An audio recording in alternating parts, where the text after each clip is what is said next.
Hello, everybody. Welcome in. This is our self-care staffing for Thursday, March 19th, 2020. I'm Lou Pascal. I'm a school social worker in Manchester City Schools in Manchester, Tennessee. And all of this came about because a lot of schools are closed for coronavirus right now, but I've seen a lot of teachers online doing really innovative things, putting their gifts and talents to work on behalf of students and teachers during a really difficult moment. And I was super inspired by that, and I thought, what could I do?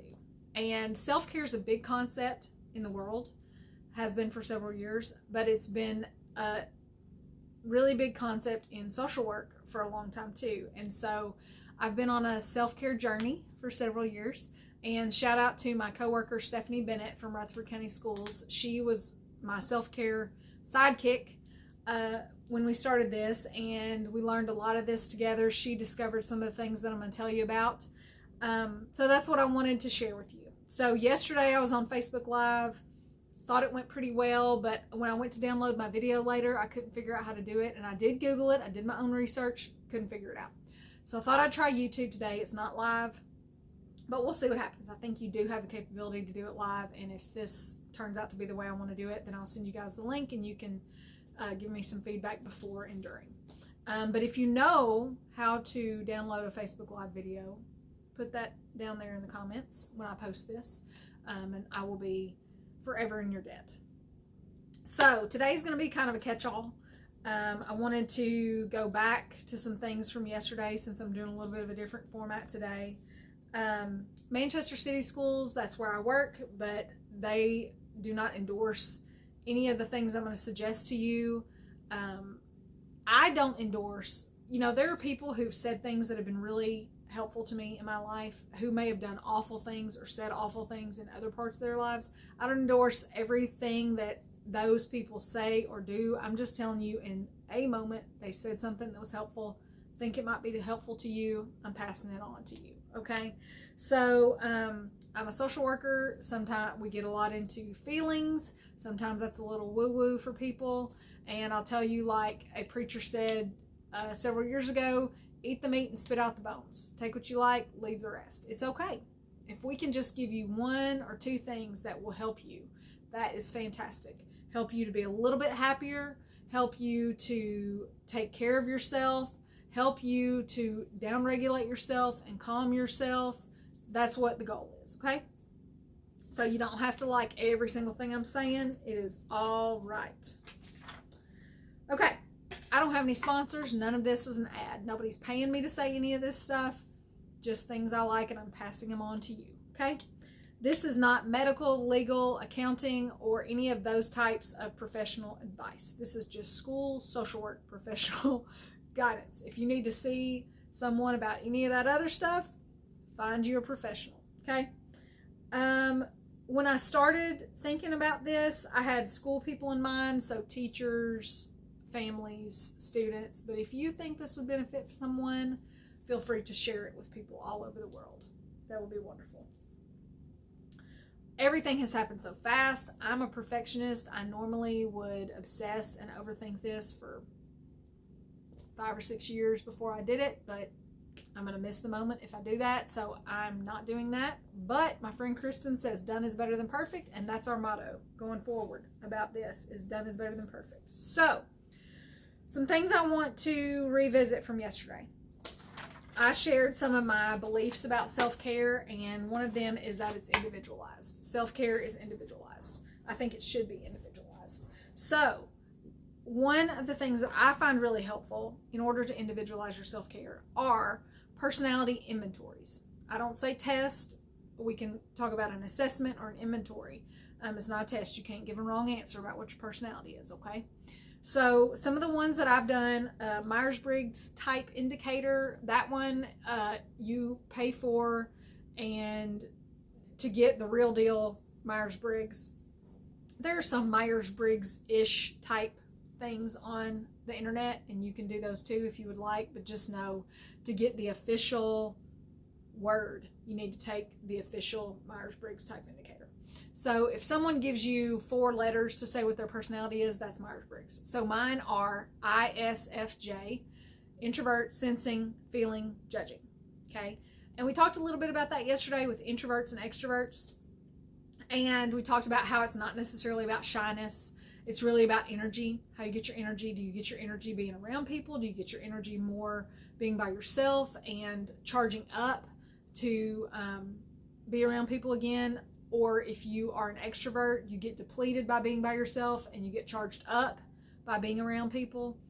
And all these are preferences. They're preferences of how you prefer to be in the world. Okay, so that's Myers-Briggs.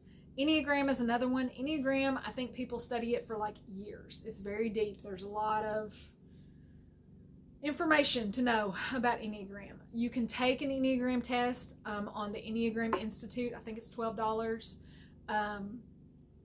And I think there are 9 Enneagram types. Some people in the Enneagram don't like for you to say you're a certain type. They might say you have 1 tendencies or you have 2 tendencies or whatever.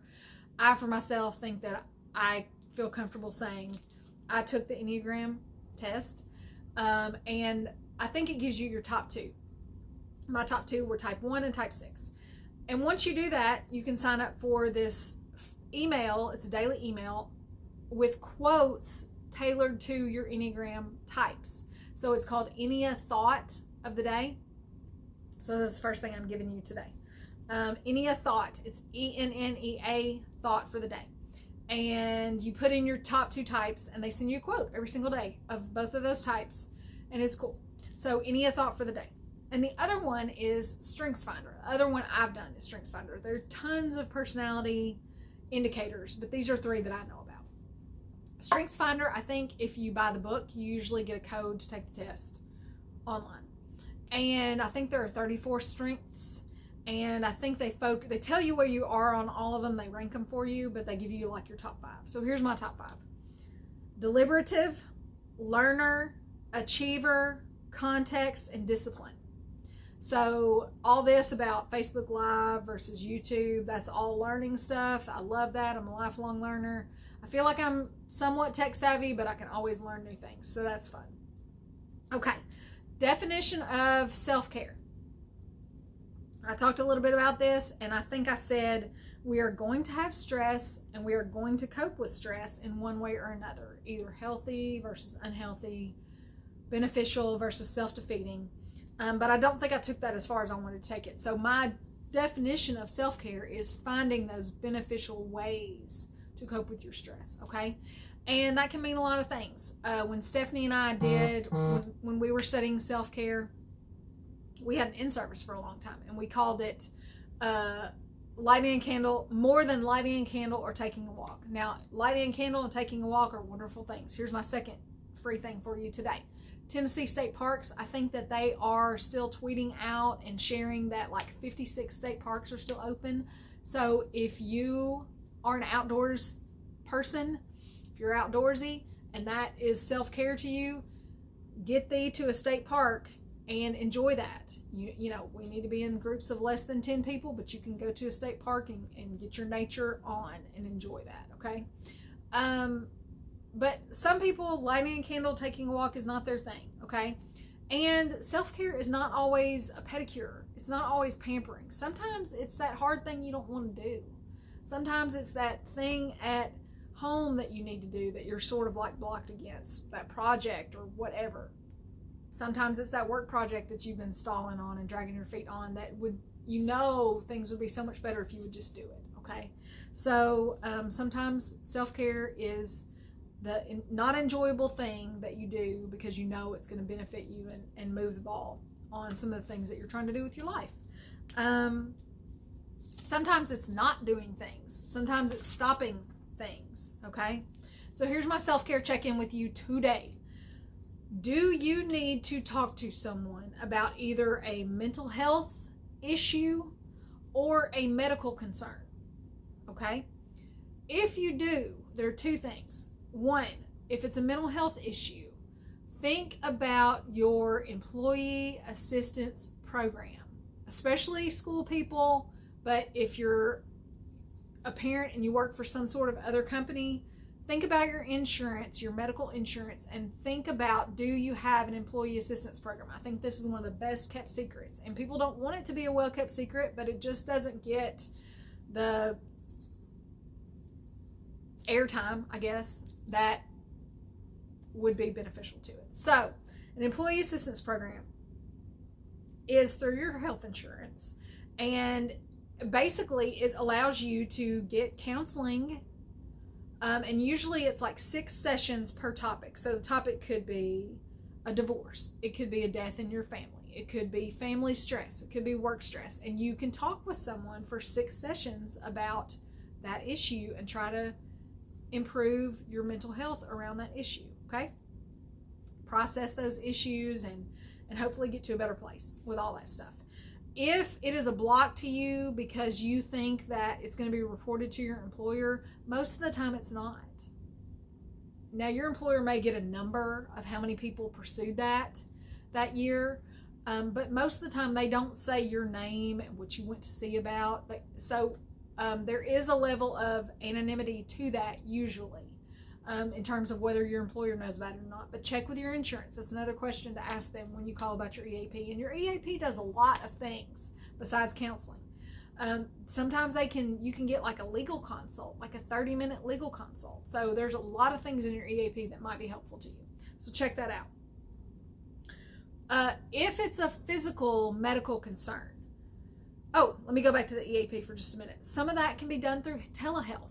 Okay, so you may have to go for the first session and do it in person, but after that, a lot of times they can talk to you on the phone or through your computer. So if it's a block to you, if you're in a rural area and the provider is in a bigger city that's quite a drive away, or if you just don't want to drive across town, or whatever it is, don't feel like you have time for that drive, think about and ask the question when you talk about to your EAP, do they do anything through telehealth? Okay, so let's go to the medical concern. Some of that you can do through telehealth, okay? And sometimes it's less expensive. Again, check your insurance policy, ask them if that's an option. But, if you think you have coronavirus, you're not going to do that through telehealth. You're going to call your doctor, you're going to talk to them, they're probably going to tell you where to go to get tested, okay? But if you think you have something more mundane, like a sinus infection or a head cold or something like that, you might be able to get it addressed through telehealth, okay? So check into that one way or the other. Do you need to talk to someone about a mental health concern or a medical concern? That's the first question.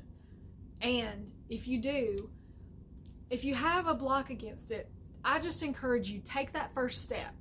Make that first phone call. Or the first step might be to Google the phone number or to find your insurance paperwork and find the phone number. Just take that first step. That's my encouragement to you today. Sometimes we get so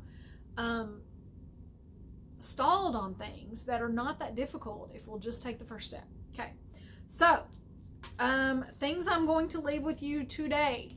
Our self-care staffings are short. Keep them short. So this next section is for school social workers. These are school social work things I'm about to give you. School social workers, check out School Social Work Network. School Social Work Network. It's a website. It's online. Lots of good information for school social workers. Check that out. It's free. The next thing for school social workers, the International Journal of School Social Work. It is open access, so it is free. Okay? I know everybody, we've heard a million times about how important it is to keep apprised of research, and I believe that. And we think we don't have any time, and you have to comply with what your employer says you're doing right now. If you're working, if you're not working, whatever. But I'm just saying this is a great time for some professional learning.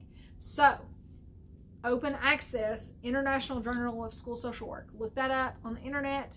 They have some good articles you can print out and see if there's something in there you want to read. The next thing, this is not open access.